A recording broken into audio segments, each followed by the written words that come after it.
नमस्कार मंडळी, आम्ही याच्या डिशमध्ये आज आपण बघणार आहोत ओट्स आणि तांदळाच्या पिठाची धिरडी। तर ही धिरडी कशी करायची हे मी तुम्हाला आता रेसिपी सांगते।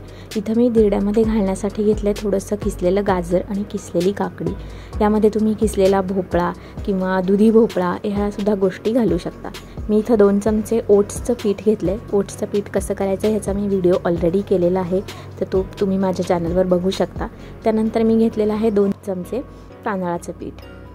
तर हे थोडंसं मिक्स करून घ्यायचं आहे। त्याच्यात आता आपण घालणार आहोत ह्या दोन्ही पिठांमध्ये हळद, त्यानंतर आपले मसाल्याचे सगळे धने पावडर, जिरे पावडर, थोडासा गोडा मसाला, चवीपुरतं तिखट आणि मीठ। तर ह्या गोष्टी आपण त्याच्यात घालायच्या आहेत। त्याचबरोबर आपण किसलेल्या जे कुठली भाजी असेल, एखादी पालाभाजी असेल अवेलेबल, तर तीसुद्धा तुम्ही ह्याच्यात चिरून घालू शकता किंवा अगदी नुसती कोथिंबीर जरी घातली तरी चालेल।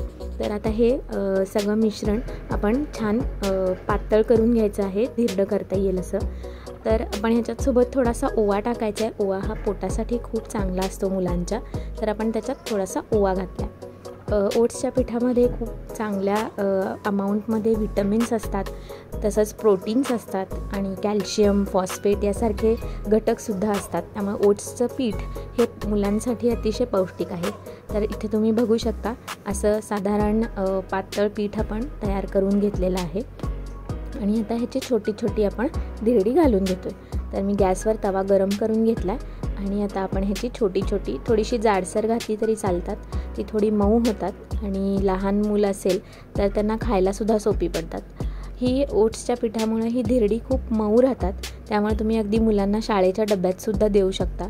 ती अजिबात वातड किंवा चामट अशी लागत नाहीत, त्यामुळं तुम्ही डब्यासाठी सुद्धा ही प्रेफर करू शकता।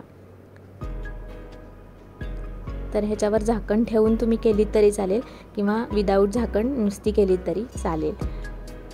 थोडंसं ह्याच्यानंतर आपण ह्याच्यावर तूप घालायचं आणि छान आपण आता ही धिरडी उलटी करून घ्यायची आहे। तर इथं बघा वाळलेला आहे वरचा सरफेस आणि अशा पद्धतीनं छान धिरडं तयार झालेलं आहे।